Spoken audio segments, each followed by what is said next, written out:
रामायण के रचनाकार महर्षि वाल्मीकि का जन्मदिवस हर साल आश्विन मास की पूर्णिमा तिथि को मनाया जाता है। साल 2019 में वाल्मीकि जयंती 13 अक्टूबर दिन रविवार यानी आज मनाया जा रहा है। इस दिन शरद पूर्णिमा का त्योहार भी मनाया जाता है, जो देवी लक्ष्मी का भी प्राकट्य दिवस है। महर्षि वाल्मीकि का बचपन। ऐसी प्रचलित कथा है कि महर्षि वाल्मीकि का मूल नाम रत्नाकर था और इनके पिता ब्रह्माजी के मानस पुत्र प्रचेता थे। एक भीलनी ने बचपन में इनका अपहरण कर लिया और भील समाज में इनका लालन पालन हुआ। भील परिवार के लोग जंगल के रास्ते से गुजरने वालों को लूट लिया करते थे। रत्नाकर ने भी परिवार के साथ डकैती और लूटपाट का काम करना शुरू कर दिया। लेकिन ईश्वर ने इनके लिए कुछ और ही सोच रखा था। एक दिन संयोगवश नारद मुनि जंगल में उसी रास्ते गुजर रहे थे जहां रत्नाकर रहते थे। डाकू रत्नाकर ने नारद मुनि को पकड़ लिया। इस घटना के बाद डाकू रत्नाकर के जीवन में ऐसा बदलाव आया कि वह डाकू से महर्षि बन गए।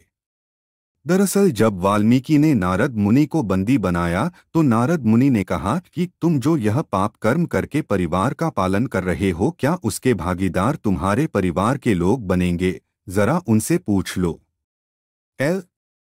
वाल्मीकि को विश्वास था कि सभी उनके साथ पाप में बराबर के भागीदार बनेंगे, लेकिन जब सभी ने कहा कि नहीं, अपने पाप के भागीदार तो केवल तुम ही बनोगे, तो वाल्मीकि का संसार से मोह भंग हो गया और उनके अंदर महर्षि प्रचेता के गुण और रक्त ने जोर मारना शुरू कर दिया और उन्होंने नारद मुनि से मुक्ति का उपाय पूछा। नारद मुनि से वाल्मीकि को मिला यह मंत्र। नारद मुनि ने रत्नाकर को राम नाम का मंत्र दिया। जीवन भर मारो काटो कहने वाले रत्नाकर के मुंह से राम नाम निकल ही नहीं रहा था। नारद मुनि ने कहा, तुम मरामरा बोलो, इसी से तुम्हें राम मिल जाएंगे। इस मंत्र को बोलते बोलते रत्नाकर राम में ऐसे रमे की तपस्या में कब लीन हो गए और उनके शरीर पर कब दीनकों ने बांबी बना ली, उन्हें पता ही नहीं चला।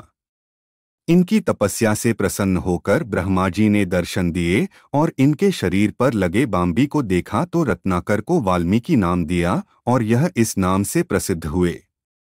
ब्रह्माजी ने इन्हें रामायण की रचना करने की प्रेरणा दी। इस तरह वाल्मीकि ने की रामायण की रचना। लेकिन रत्नाकर को यह पता नहीं था कि वह किस तरह से रामायण की रचना करेंगे। एक नदी तट पर सुबह पहुंचे तो क्रौंच पक्षियों के जोड़ों को प्रणय करते देखा। उसी समय एक शिकारी ने तीर से कौंच के नर को मार दिया। इससे महर्षि इतने आहत हुए कि उनके मुंह से सहसा एक शाप निकल पड़ा, मां निषाद प्रतिष्ठा त्वमगमः शाश्वतीयः समाः यत्क्रौच मिथुनादेकम अवधीयः काम मोहितम, यानी जिस दुष्ट शिकारी ने प्रेम में लिप्त पक्षी का वध किया है उसे कभी चैन नहीं मिलेगा। शाप देने के बाद महर्षि सोच में पड़ गए कि उनके मुंह से यह क्या निकल गया।